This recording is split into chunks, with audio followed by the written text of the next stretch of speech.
Hello and welcome to Fun with Fibers. My name is Vivian de Dunbar. I'm a citizen of the Kingdom of the East and the Kingdom of Acker. The original scope of this class was that to give you experience with spinning all different types of fibers, which obviously we can't do that, so I'm going to change it up a little bit and talk about how I approach spinning different fibers. The original research I did on this for this class, I tried to do all different types of fibers that was used in medieval time periods from all different countries. I put that together and I had an arts and science project that I took and displayed, and then just recently I changed it up a little bit and it was published as a complete anachronist called a Medieval Fiber Study, and that is issue number 186, the fourth quarter of 2019. So I'll be referencing this. What I'm going to do in this video is show you my process. If you were going to be spinning for a specific project, if you had an extant piece that you were going to try and recreate, what you would do is you would try and find out where it was from and when it was from, and then you would research what tools, spindles, what type of fiber they had available to them. From today, we're just going to go through and not worry about that. We're going to just try and find the right tool for the fiber that we have. I'm not necessarily going to use a period spindle. They're not, electric, so they're not that modern. But we're not going to worry about period spindles today, and we're not going to worry about what a medieval person would have used with a certain fiber. We're just going to go through the fibers and how you approach dealing with each one of those. I encourage you all on your own to seek out new fibers. If you're in a fiber shop or you're at a fiber festival, pick up something you've never spun before. That, to me, from the beginning when I started spinning, was my greatest joy, was to seek out and find something I've never spun before. And, oh, they're so different. It's just so different, and it's such a different experience, and having to change up your spinning style and to really think critically about how to spin something really improves your spinning. Even when you go back to your favorite fiber, whatever it is, you find that you're just a little bit better because you've thought more about the process and how you go about spinning. Okay, so why don't I start off and show you the tools that I have available to me today. So for preparing the fiber, we have Whirl cards. So these are cards, and when you use these to prep your wool, you get your fiber in all different directions. It makes a very fluffy yarn after you spin it. So these are Whirl cards, and we'll show that. These are combs, which became very popular in the 14th century, and when you prep your fiber with this, you need to have a longer staple length of your fiber. You use this, and it puts all your fibers in a straight line, so it makes them much denser and shinier and kind of like a tougher yarn. This is a flicker, which is, I find, very useful if you're just doing little samples. You kind of just flick it out to spread out your fibers before you spin them. I use this a lot, especially if I'm just doing samples. If I don't have enough to use the cards. Gives you kind of the same effect as the carding would do. These are also cards, but they're for cotton. I also use them for Angora, which not necessarily period, but I do have some of that today. We're just going to play around with that a little bit. So the little teeth on this are finer and closer together. So you would use this for cotton and Angora, anything that's a really fine fiber. I have a nose to pin, which is really good. I'll show you. It helps you make a center pull ball. So if you're doing samples and you don't have a whole bunch of fiber, you can just spin out, make it a center pull ball, and then you can spin it together, and then you have your sample. This is a nitty knotty, so you can use this to make a skein of yarn, and this is a 1 yard size. So after you're done putting it on there, you count the strands and each one equals a yard. Here we'll go through some of the spindles that I have. These are Really love these. Turkish Spindles, although we don't know that they're Turkish, and we certainly don't know that they're period, but I love spinning on them, because when you spin on them, it makes a center pole ball the way you wind it on. These are what we would call a bottom whirl, so the weight of the spindle is on the bottom.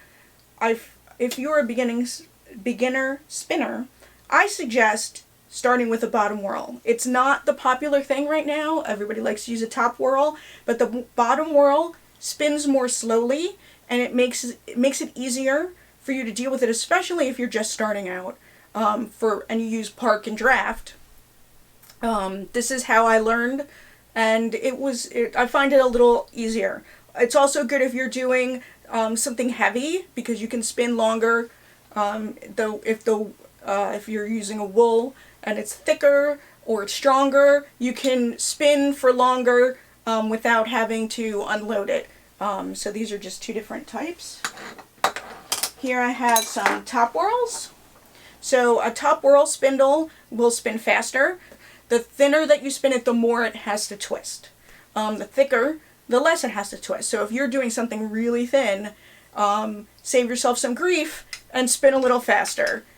This right now, I think this has cashmere on it, so that's fairly thin, and I was using this to spin some cashmere. Very modern spindle, Golding spindle, but I enjoy it.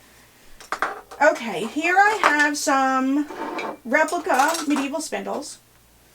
This one has a metal whirl, and the wooden shaft has a little notch carved in it. You can't see that. This one has a clay whirl. This one also has a metal whirl. It's got a little bit of a thicker shaft. Also has a notch. So we'll play around with this a little bit. I can spin on these. They're not as great as the modern ones, but if you want to go period, and that's what you want to do, then definitely it's not too hard to find. Sometimes I bought the shaft separate from the spindle whirl. And then this is a supported spindle, and this is the bowl. So if you have a fiber that's too short or too fine to support its own weight by letting it hang, then you would use a supported spindle. And what's happening is it's got a very sharp point that's just resting in the bowl, and then this way you can spin, and then it doesn't break your fiber. So that's what I have for these. And I'll go just a little bit into the different fiber and where it comes from. I'm going to start with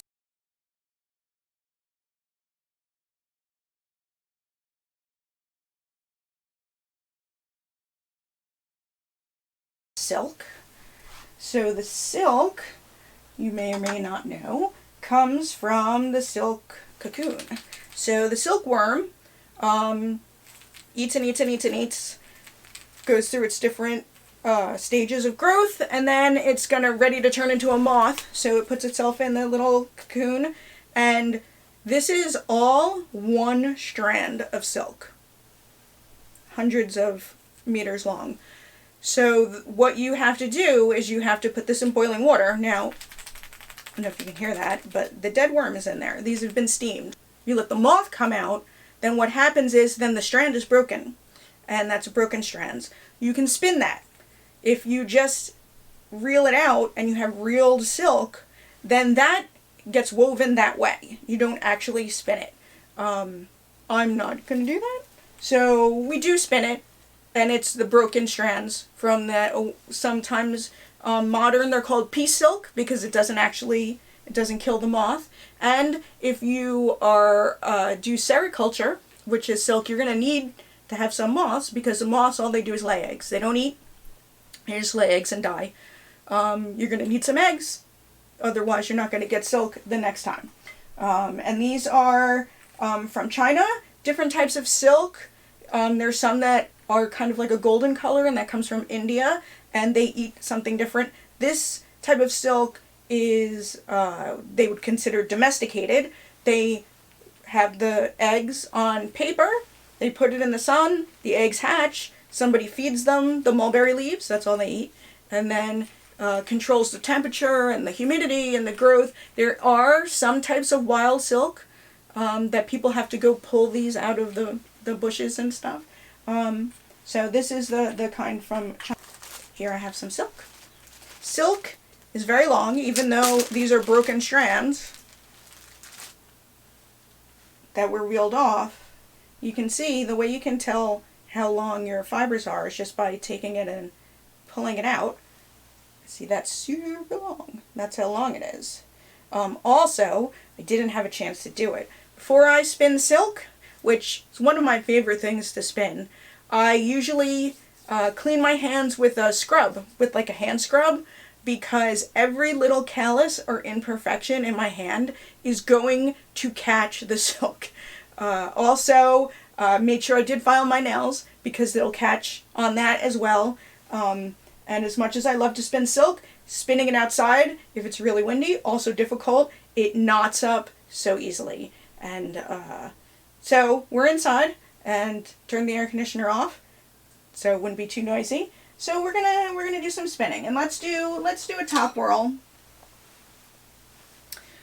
You can use a bottom whirl on the silk. For this, I'm gonna do it pretty fine. And what I'm going to do, I don't know if you can see that, is instead of using a leader, I'm just going to take this and fold it on the hook. I'm using a hook, not period. We're not worried about that today. You could also start by spinning it on your thigh and starting your leader that way, or you can use some modern yarn or yarn you've spun before and start that as your leader. Now, everyone has their preference for what they like to spin and how they like to spin. I love spinning silk. I was the second thing I learned to spin. I learned to spin wool and then I went right to silk. I just enjoy it so much. So pretty, it's like my go-to fiber. Not so good with the short fibers. My long draw sucks.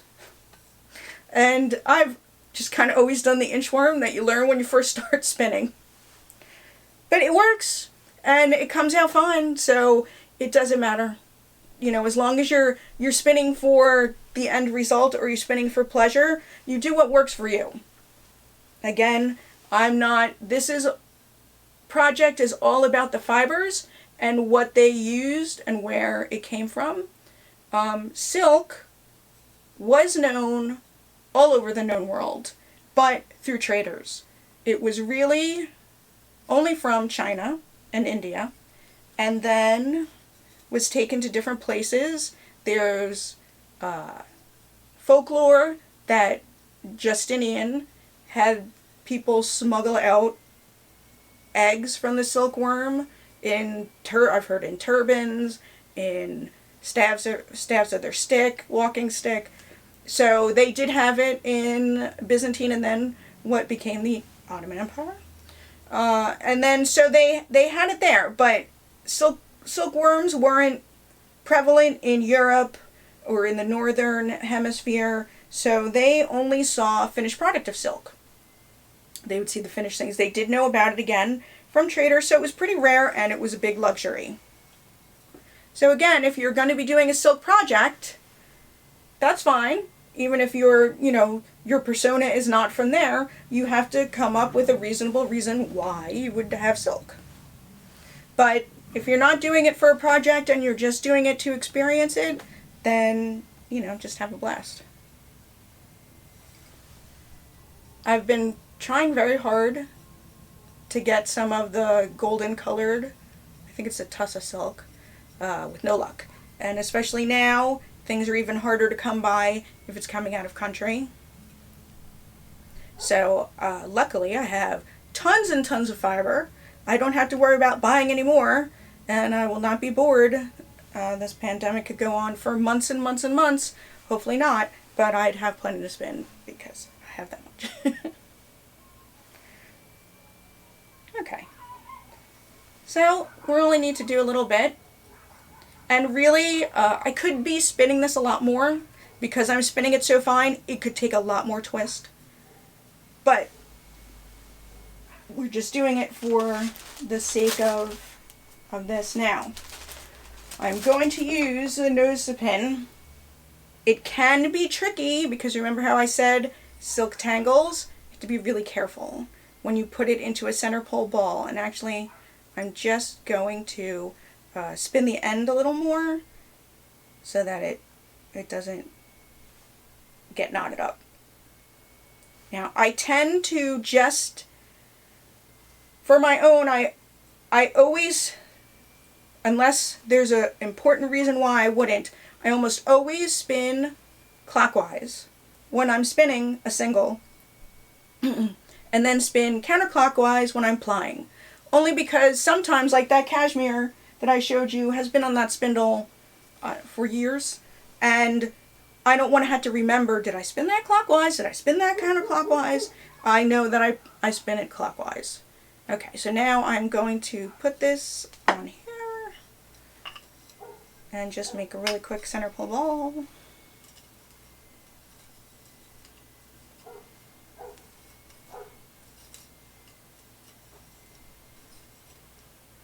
So this is very fine and not fuzzy at all, very slick, very shiny, and to me just a pleasure. When I spin, it's not just about the finished product, it's also about the experience. I love the experience of spinning. So I like, you know, I'm very mindful if, I might have made a no, okay. Prove my point if I did make a knot. Okay.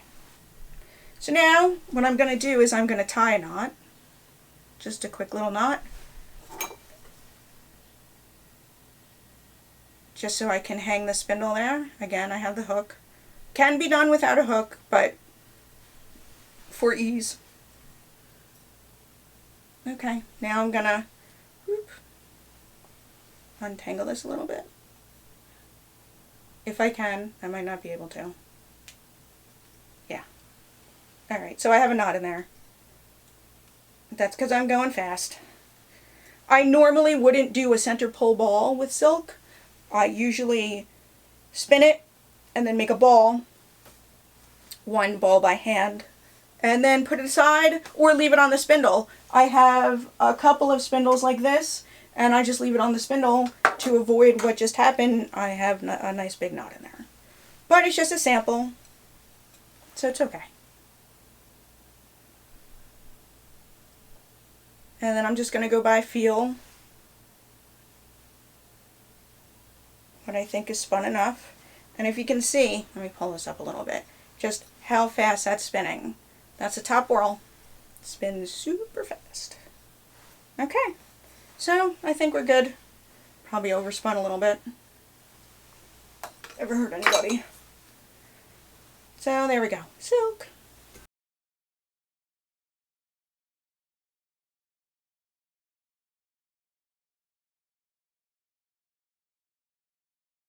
Flax is a plant. It comes from this plant. So, here's some dried flax. There's little berries on there. There's the stalk. I was really surprised at just how thin these stalks are, and I have not myself gotten flax out of the fiber out of this plant. Someday I hope to do that myself. I've researched how it's done. It's a lot of work, and I mean the amount of work that has to be done to get an ounce is got to be incredible. So it's a fiber, it's a plant fiber.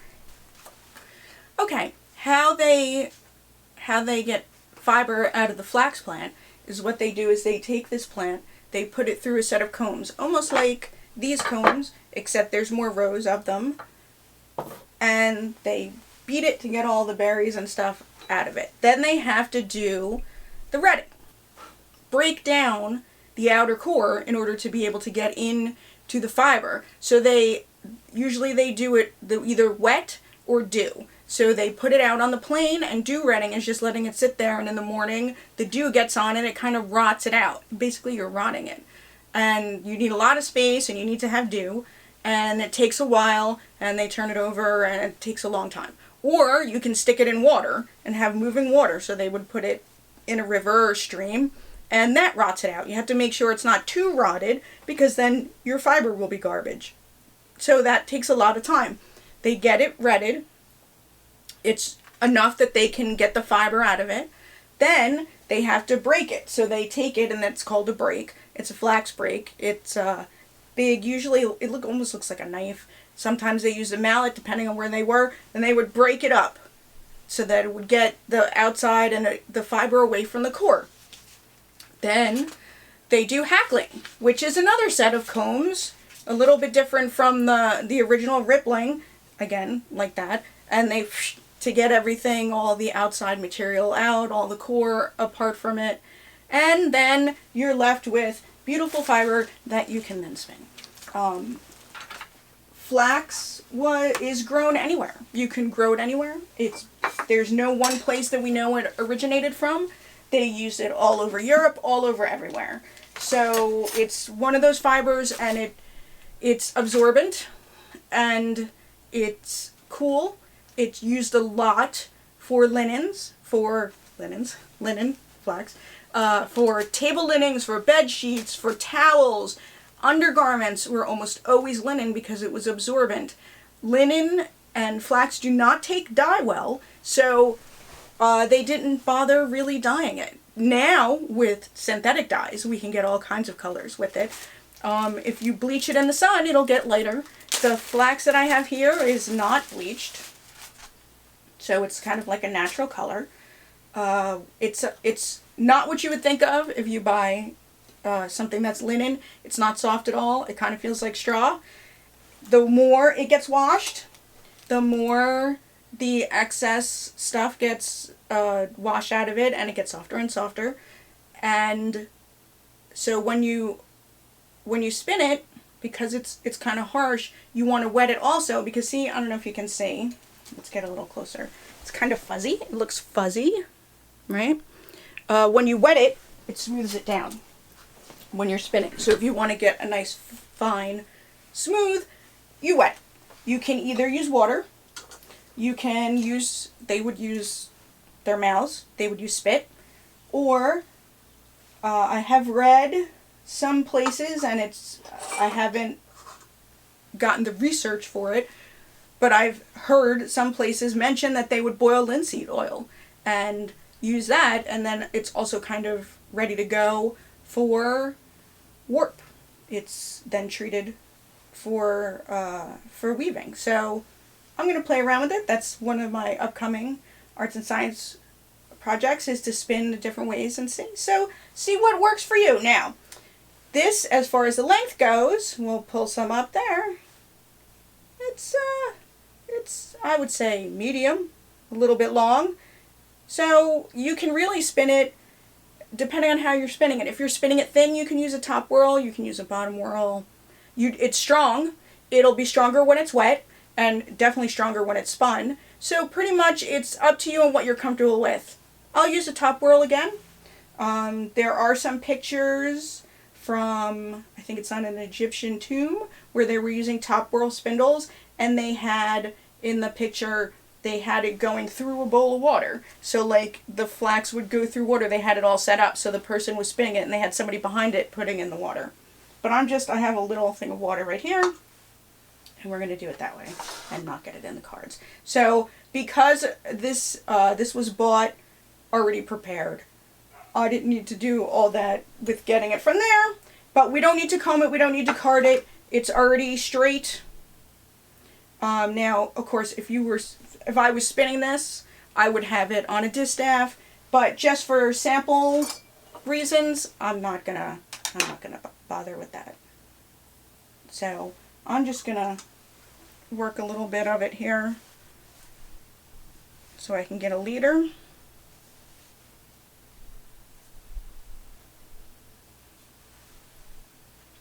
Now, this is very, very unlike silk, because it's not going to tangle on itself like the silk does. If it goes back on itself, I mean, you still want to be a little careful when you're spinning, but it's not anywhere near as difficult as the silk.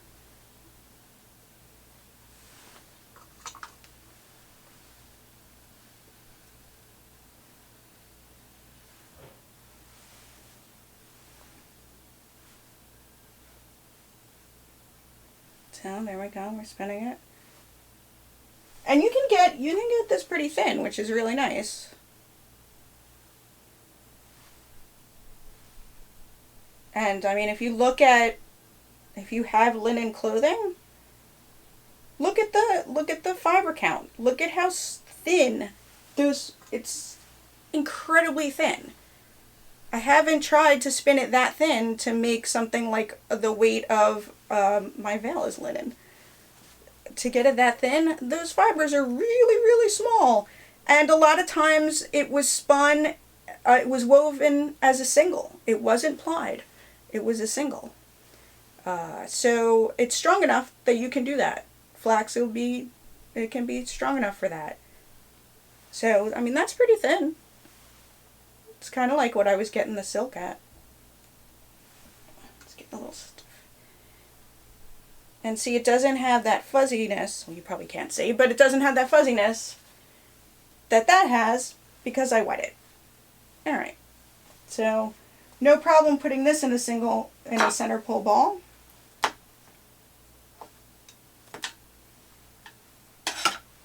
Especially, it's wet.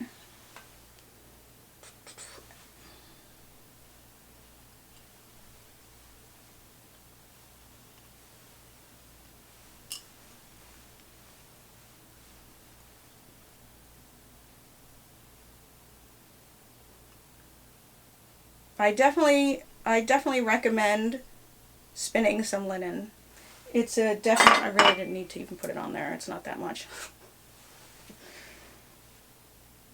But I recommend getting some linen and trying it. It's really kind of easy, and it's a lot of fun. And you can look up, if you want to use a distaff, look up how to do that and put it on a distaff. You can just use a stick. You don't need to get a fancy distaff. Or you can if you want. And then I'm applying it, and voila. Yeah. Now I have linen. How cool is that? Next, we have something very similar. Hemp.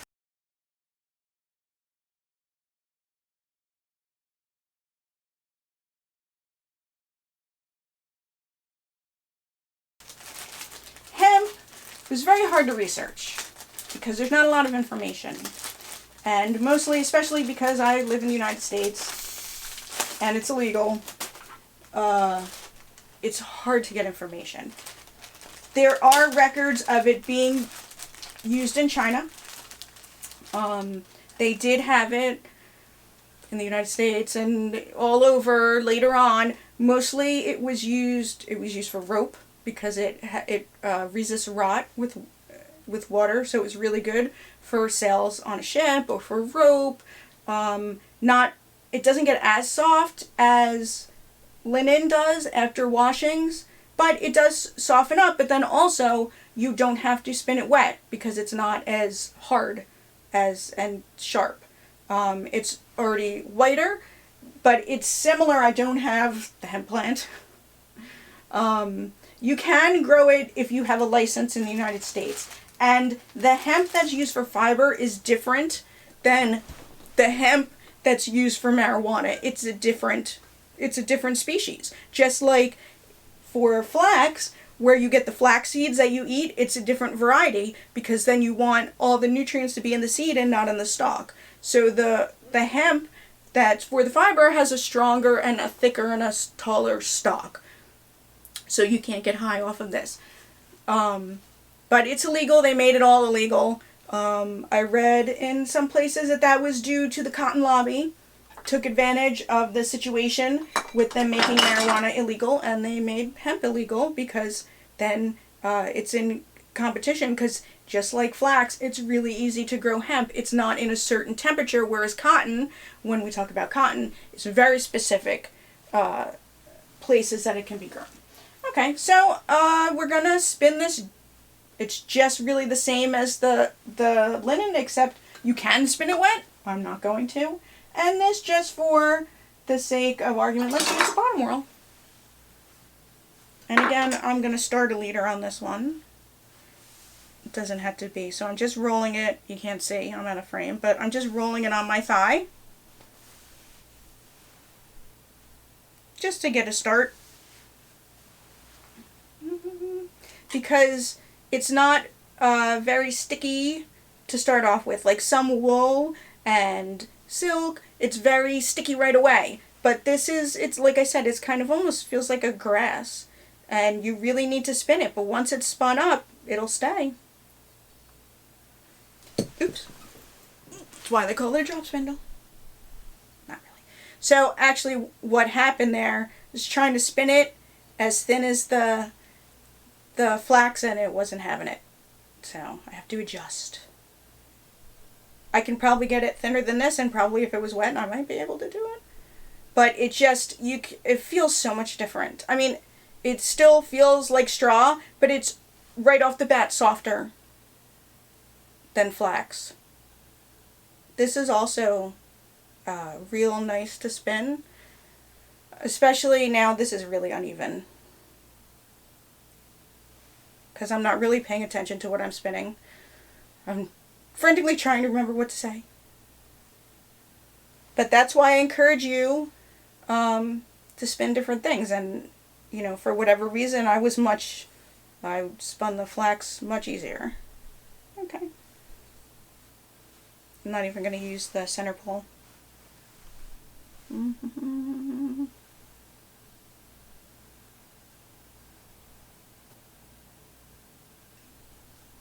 My samples are small enough that I don't need to put it on there. And then I'm just going to apply it.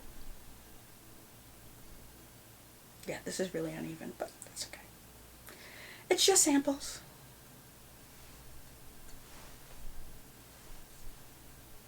All right.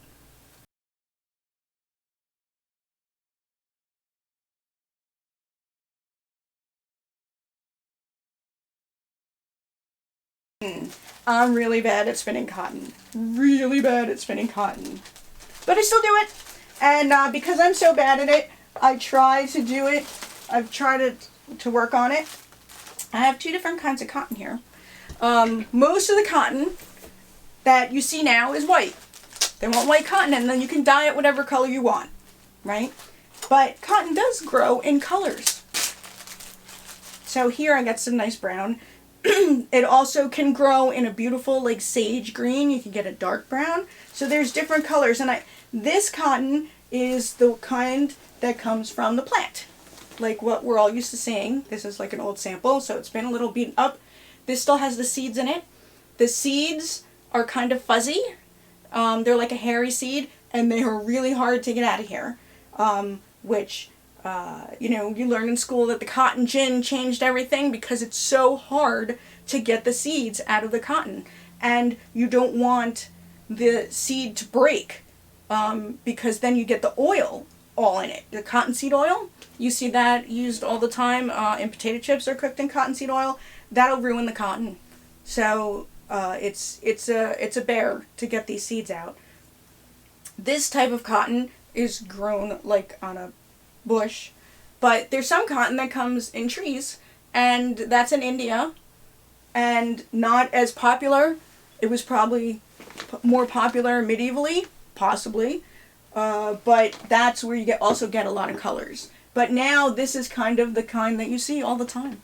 In here I go through more of the botanical species names, but I'm not going to get into that. We're not getting into that so much. So they would get the seeds out. They would bow it sometimes. They would have like a string. It looks like a bow, and pluck it, or you know, later on past period they use the cotton gin, or you can pluck it out. And then you can use the cards. But this was bought this way, so I don't have to do that. I'm going to spin the brown just because it's fun. Now, okay, this you'll see very short. Yep. Very, very short. So, and also not strong. It's not going to be able to hold its own weight. So I'm going to have to use a supported spindle. So that's what I'm going to do. And I'm just going to take some of this. And you can laugh at me if you want. But that's alright. It's all for fun, right? Alright, so I'm just going to start it. And I'm just going to twist it a little bit. Get a leader. So we're not going to take the weight. This is not, the spindle is not weighing down the fiber. See, the way to do this is to do the long draw. I'm working on it though. Ooh, I'm working on it. So because it's so short, you can just do this. Alright, get in there, get in there. And then once you got it long enough, then you just, you know, spin it till you got the amount of twists that you want. And if you're a new spinner, this can be overwhelming to move around from fiber to fiber. So, you know, take it slow. But if you're more advanced, you'll get to the point where you can feel it in your pinch when it's got enough spin. So then the way you would do this is then you would put it on here. Just like a regular spindle.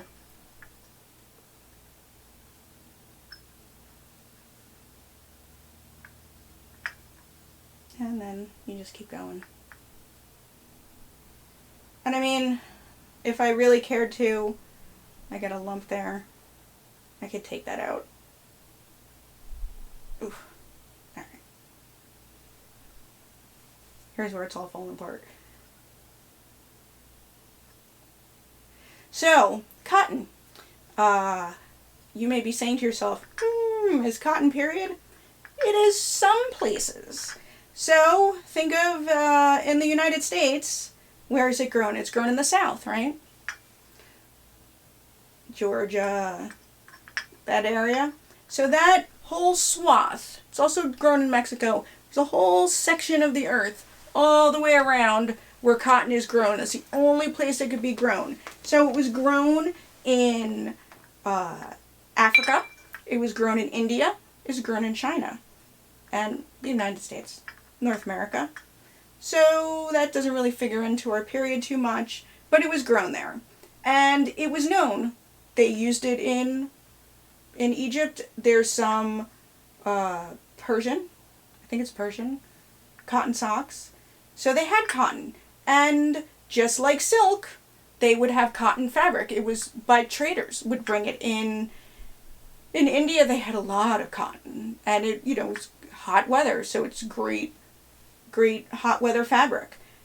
And also then it was spread around, starting in the 8th century, with teachers of Islam would teach, they would go around teaching Islam, and they would tell the people that they needed to cover themselves up, but rather just say cover up, they would also teach the boys to weave it and the girls to spin it, and so they would teach about cotton and bring it around to them. Also, it was grown in what was called Anatolia, and then later, and so during the Crusades, Italy took over some of that, so Italy began manufacturing cotton, because it didn't make sense to have big bales of cotton that needed to be de-seeded and stuff to travel, so they just kind of processed it where it was grown, and then wove it, dyed it, did it all there, and then sold it as fabric. So Italy, in the later parts, had, I think it was like 15th century, they had some place where they could grow it, and they had a cotton economy, and Germany. And then when the Ottomans took over Anatolia, they closed it up, and then they had Ottoman cotton. And if you wanted to buy it, you had to buy the finished cotton. So if you're an Ottoman, cotton's period. If you're in India, if your persona is India, cotton's period. China, cotton's period. If your persona is, Muslim, you could argue that you had cotton. They certainly knew about it, but it was a real luxury fiber for the people in England and, Europe. So it was a luxury fabric that they knew about. They may or may not have understood that it came from a plant, but to say it's not period is not really. Now we're going to get into the wools. Going to get into our sheepies. And I have several different types of sheep that we're going to spin. And until it was all the rage when I started doing this, there was the breed studies were a big thing and a lot of people were doing breed studies. And I wanted to take it a little step further. I'm like, well, I'm not just going to do sheep, I'm going to do flax and cotton and hemp and silk and everything that was available to our medieval friends. But I'm just so surprised how different from one breed of sheep to another. They're all kind of similar to us in the fact that most of them are what we would consider a primitive breed of sheep. We have, especially once you hit the 17th century, when they started doing genetic modifications to sheep, they changed everything. So our modern sheep are huge, and you want a meat sheep, it's got a lot of meat. It's a wool sheep, it's got a lot of wool. And then they bred them to have fine fleeces, but not too fine, and to be white, because that's what's good for manufacturing. Just like with cotton, it's better to have an all white fleece, and then you can dye it whatever color you want. And everything is, it has to do with what's good for a manufacturing machine and not what's good for us spinners. Now, so most of these sheep that we consider period sheep still exist in some way or another the way they did back then. For some reason, had some kind of characteristic that kept them from being changed. For some of them, they were just so remote. They were so far away that nobody took them and changed them with another sheep. For another reason, like Shetland sheep, they were fine. They didn't want to improve on it. Shetlands are gorgeous, and they have so many different colors available, the most colors of any different type of sheep. And funny enough, one of the most popular, but I don't have any here. I don't have any here today. But I've spun up everything that I have. But if you go to a fiber festival, you can find Shetland sheep. If you go online, you'll be able to find Shetland wool. So that's something that you can find readily. Then it's the color that just is so beautiful that's why they didn't change it. So I'll go through it.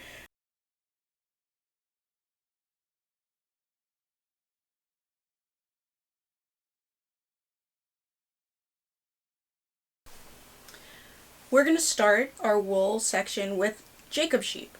Jacob sheep are kind of interesting.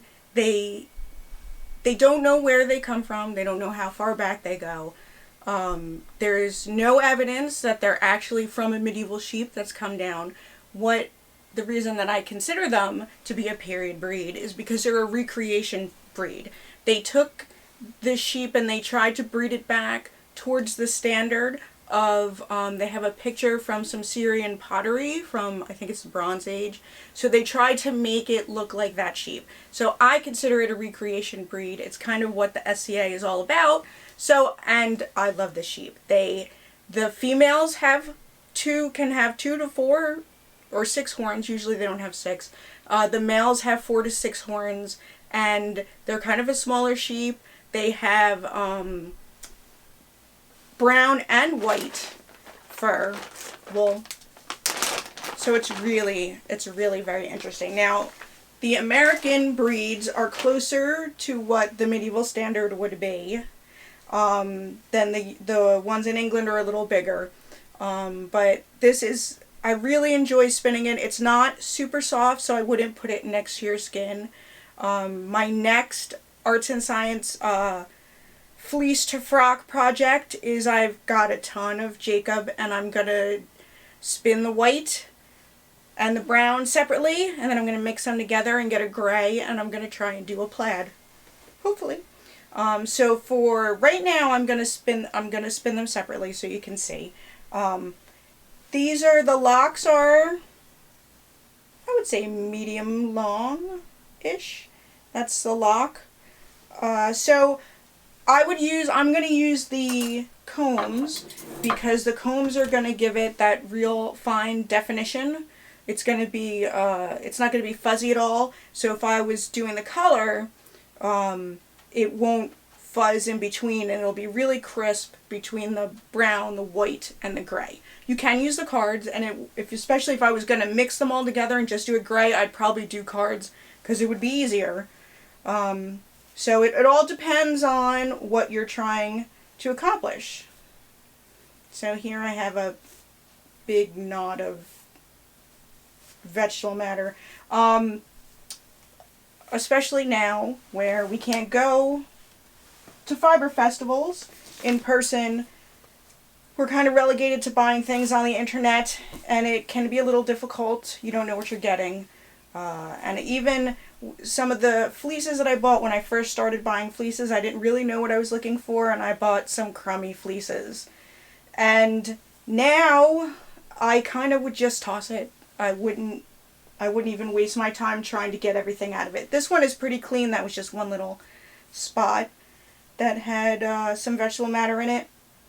And I've cleaned these all prior. So they're clean, they just haven't been combed or anything. So I'm just going to do a little bit.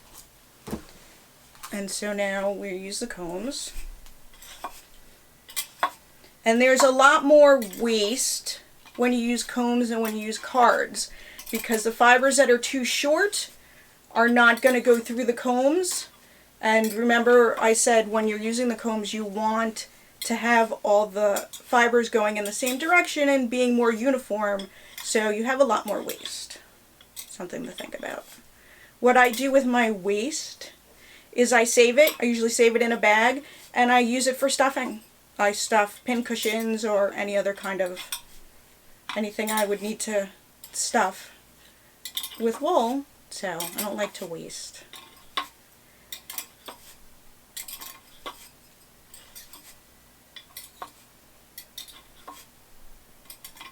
Okay, now the proper thing to do would be to pull this through a ditz and get a long roving, but we're just making some samples. I'm just showing you. So see, all this is waste. This stuff that stayed on the comb, waste.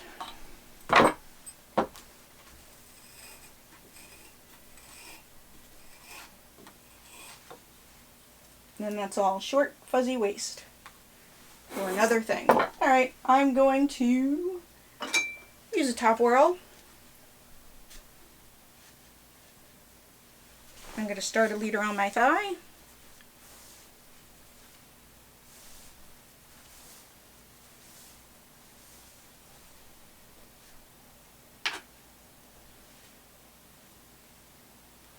Alright, and then we're going to spin. So as I said, this is it's not overly fine. It's not super scratchy. I would put, if I was going to I want to make a dress out of it, it'll have a lining, or it might be the outer layer. It would be really nice for a cloak or for a hood. And yeah, it's pretty easy to spin. It's not too long, it's not slick. It's not overly curly. It's just, I really enjoy it. And the sheep, you get a chance, here in the modern world of New Jersey, there is a lot of people who breed Jacob sheep, and they're just so funny. The breeders I've talked to says it's kind of difficult because they have these crazy horns. They get caught on things and they can break them. So they have to be careful about their hay bales. They can't have anything with bars because they'll get caught in them. And they're really, because they're a primitive breed, they're very kind of independent. They lamb easily. They get into trouble.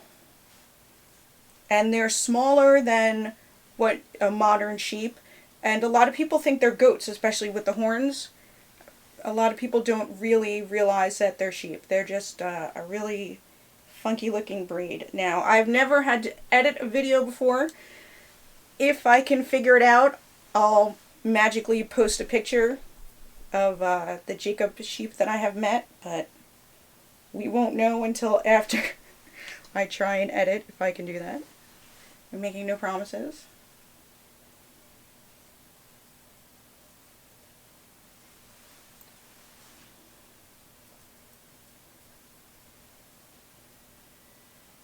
So that's probably good enough for this. The interesting thing about the Jacob sheep is that where they have spots on them, and they have brown spots and white spots, and every sheep has a different color variation just like any other spotted animal, but where their hair is brown, their skin is brown underneath, and where their fur is white, their skin is white underneath. So it's really interesting.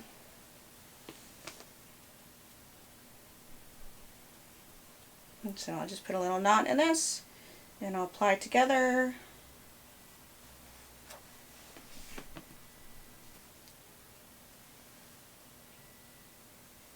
There we go.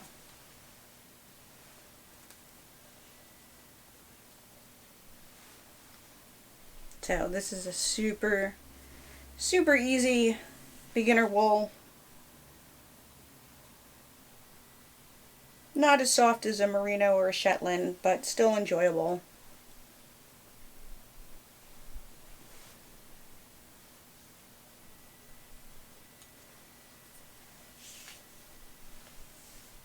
So there's the white, and now we're going to do the brown. Now, in the research that I've done, they've said that the brown and the white can have a different coarseness.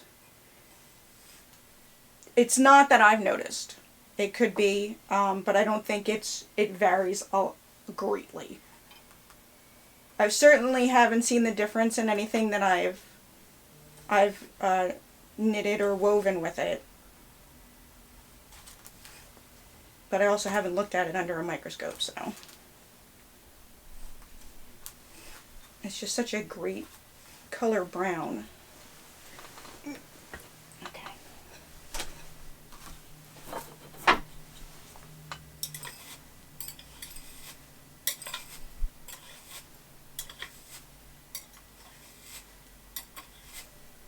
And they make combs that are bigger than this, but I don't do a lot of processing. And usually, if I have, like, for this dress that I'm going to make, it's a lot of fiber, but I'm not going to comb it all at once. So I'll just comb up some, spin some, comb up some, spin some. What I have done is, because I bought about 5 or 6 different fleeces, I did mix the fleeces up so that it's not, I made that mistake before where I spun one fleece, spun another fleece, spun a third fleece, and then the yarns don't match because no fleece is exactly like another one.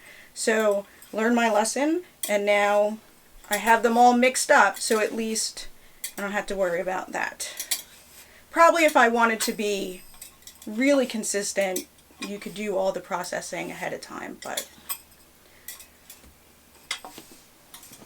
that's not the way my brain will work. Okay, this is good enough.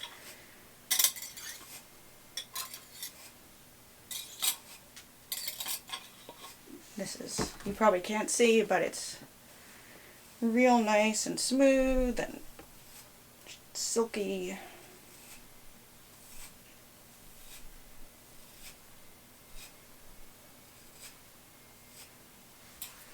So here I have a little bit more waste.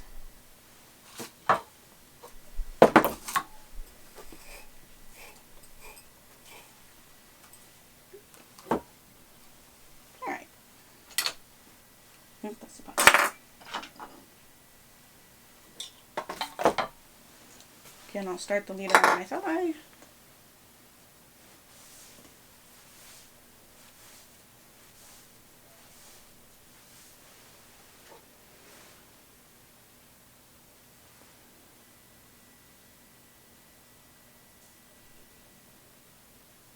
There's some white in there. It's all good, all good.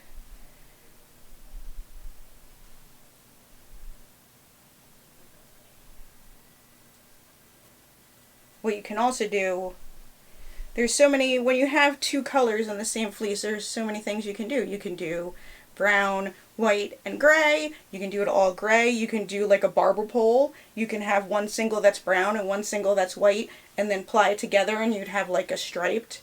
So it's a lot of variations without ever having to dye anything. I really enjoy naturally colored sheep, and it's a shame because it's getting more and more rare that we have modern, anything but white. So I very much encourage you to support your local shepherds that are breeding these interesting sheep and keeping these breeds alive. Jacob sheep are considered rare, and like I said, you wouldn't know it from where I live. We have a local fiber festival every year in September, and there are tons of Jacobs.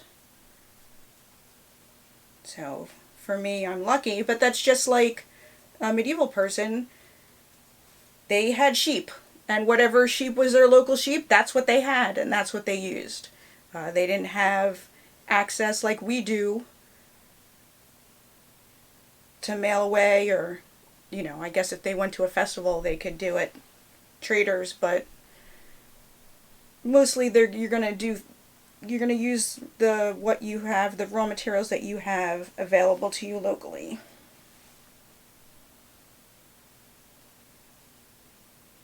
Okay.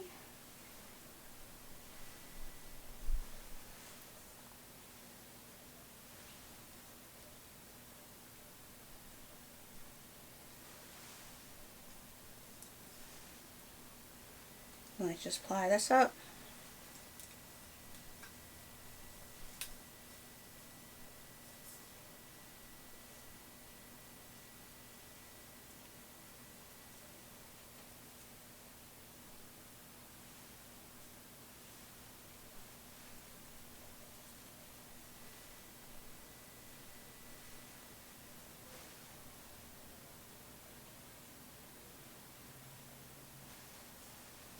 Alrighty.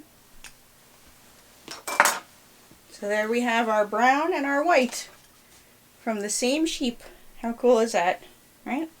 So I definitely, if you have a chance to get your hands on some Jacob, I would definitely recommend it.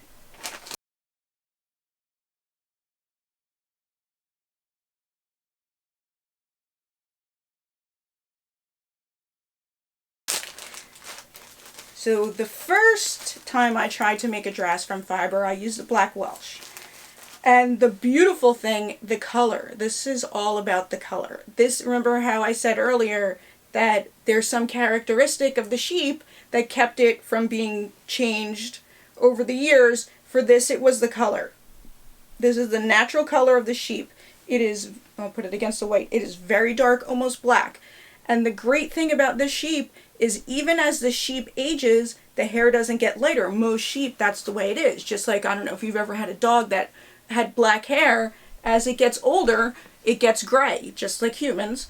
But that doesn't happen with the sheep. It doesn't fade in the sun. So in medieval period, they didn't have synthetic dyes. A black dye wouldn't last very long. Eventually it's going to fade. So this sheep was people would pay top dollar for this color.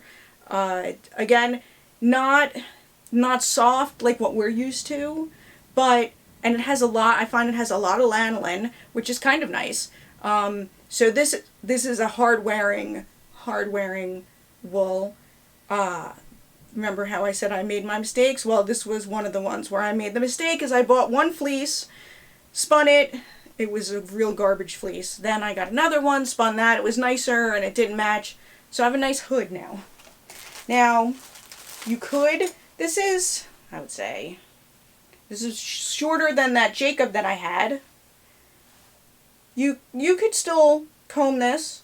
You could also card it. I'm just going to, this is really, I kind of don't need to do either. This is really a nice fleece. I think I might just flick it a little.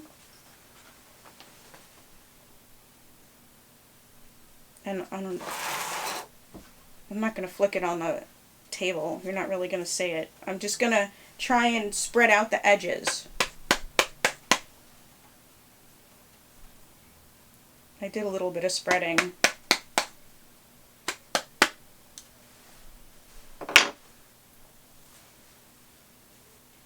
I manhandle my wool a lot before I actually spin it. I even kind of do some pre-drafting before I start spinning, because, well, you know, why not?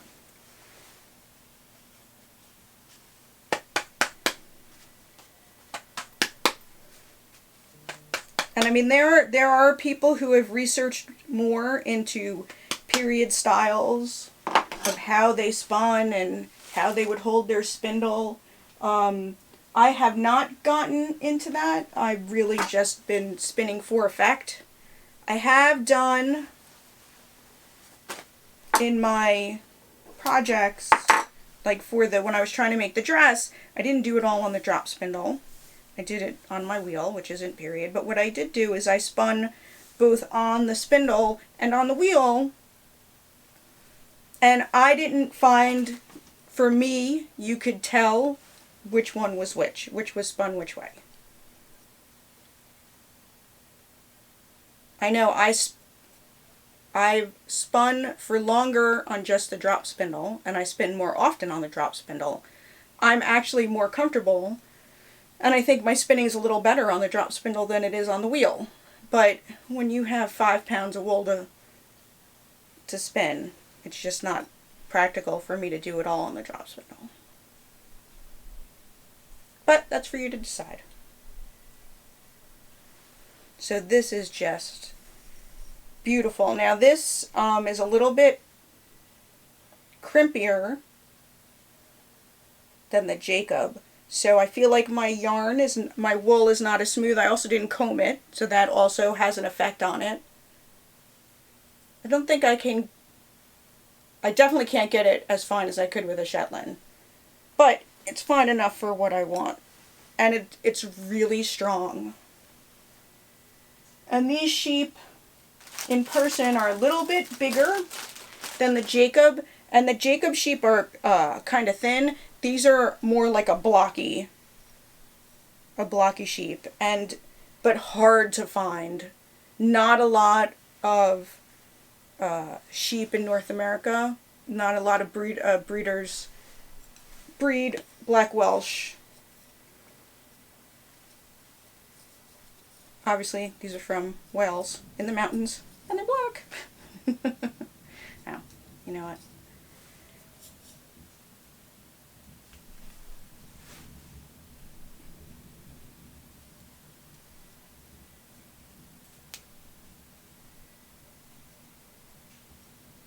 In fact, I did meet a breeder when I was at the New York Sheep and Wool Festival, and they breed them for meat. They don't use the wool, and I was like, what? She said that she was thinking about getting into selling the wool, but the problem is if they're not taking care of the fleece, it's difficult for a hand spinner because they don't keep the grass out of them. A lot of breeders, if they're going to sell the wool, they'll put coats on their sheep to try and keep all the dirt and the grass and the burrs out of them, especially for a sheep that's lower to the ground. But so that's, you know, my nice strong Black Welsh mountain sheep. Another one I highly recommend.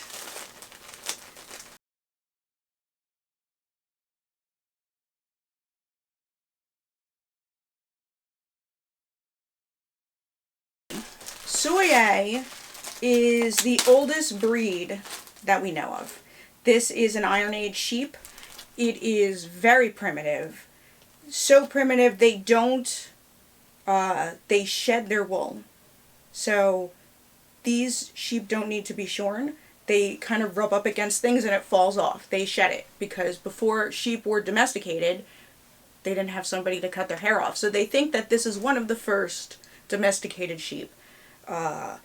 Also, not too many breeders. I happened to find a breeder years ago, and I was so happy at the Fiber Festival that I found them, and then their website's down. I can't find them anymore. So I bought, I think like a pound of the wool, sight unseen. It's hard for me to spin. It is small. It's kind of like cotton size, and you'll recall I'm not so great at spinning cotton. And it's not, this is because it wasn't shorn off. They're all different lengths. It's really way too short to put through the combs. So the only thing to do is card. I tried. I bought so much, thought I would do a big project. I can't do it. Now my apprentice sister took this and spun it up really nice. So your mileage may vary. But again, a hard sheep to find. Not a lot of people breed it. It's not something that is going to be, I think, sought after by hand spinners. It's kind of more of a novelty. But I was really happy to find them because they're like, I saw one when I first started the breed study. I saw them in the Maryland Sheep and Wool Festival. I mean, it's even hard to card these. It's just, but they weren't selling the wool. They were just there for the breed show. I looked. They weren't selling them. And then I spent many years after that trying to track them down again. So I have seen them. Maybe when I go back to the New York Sheep and Wool Festival, I'll be able to see them. I'll find them again. Maybe it's just that their website's down. But the sheep was, it was a big ram. And because he had been bottle fed since the time he was a baby, I was able to pet him, and he had enormous horns, and I even got to pet them, and he let me do it. It's great. It's great. Okay. Alright. So, because this is short, but it's wool, it's stronger than cotton, I probably could, and I have, use the top or bottom whirl. But maybe I'll use the supported this time. Just like I did the cotton, and see how that goes for me. So I mean, it's just a little fuzzy ball now. Let me start a leader.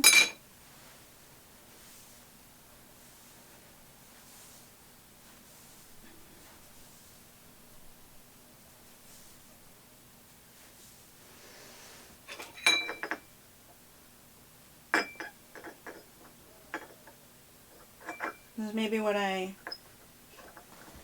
my long draw was better, maybe that's the way to do it. I mean, this is lumpy and bumpy. I'm getting it though. And not everything has to be beautiful. You know, sometimes it looks more artsy, and people will know it's handmade.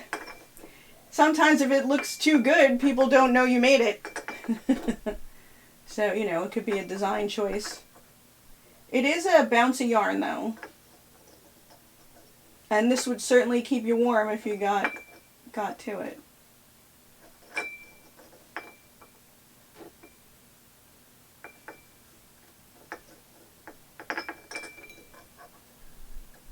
So not too bad.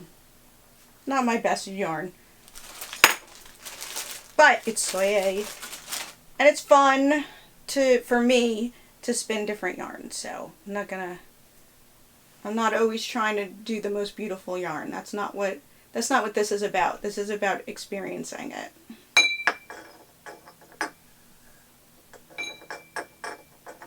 I mean, maybe I'll use the locks, like felt locks into something and make it a lining to something. So there's a nice fuzzy yarn.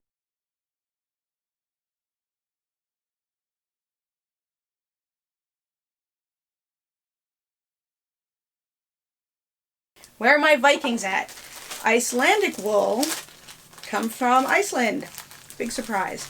So, the Vikings, when they were up in their Viking area, I don't know a lot about Vikings, but I do know that when they brought their sheep, they then made a law that you couldn't mix them with any other sheep because it was cold, it was hard for them to live, and if they mixed any other sheep breeds, it just didn't, the sheep weren't hardy enough. So the Icelandic sheep from Iceland are pretty much the most genetically similar to what they had back in the day. So my son has a Viking persona. I bought a whole bunch of Icelandic wool. I'm going to make him hopefully some leg wraps.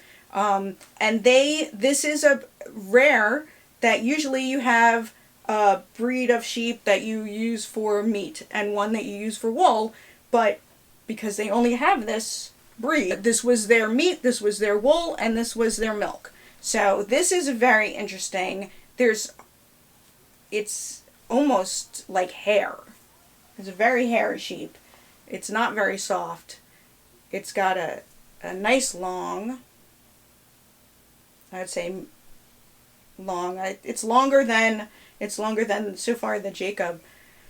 So I would comb it. I wouldn't card it. I guess you could, but I would probably comb this more.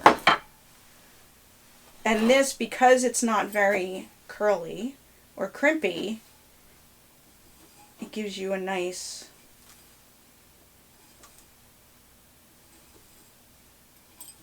kind of luster to the finished yarn.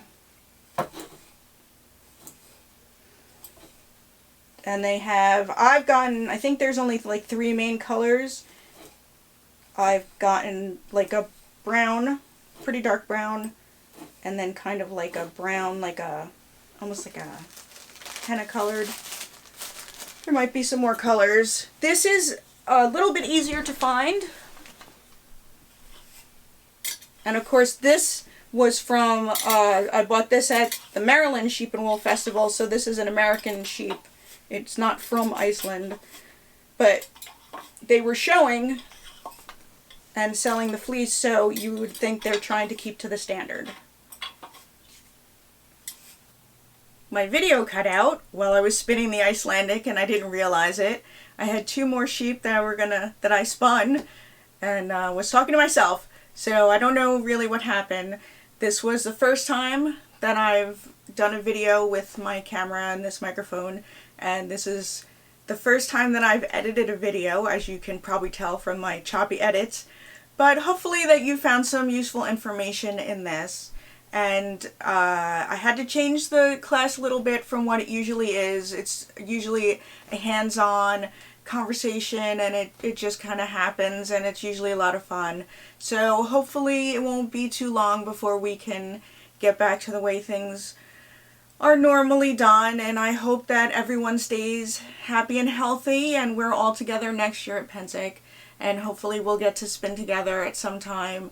But until then, find some unique fibers to spin and experience it, and keep yourself safe and happy, and be kind to each other. Thank you.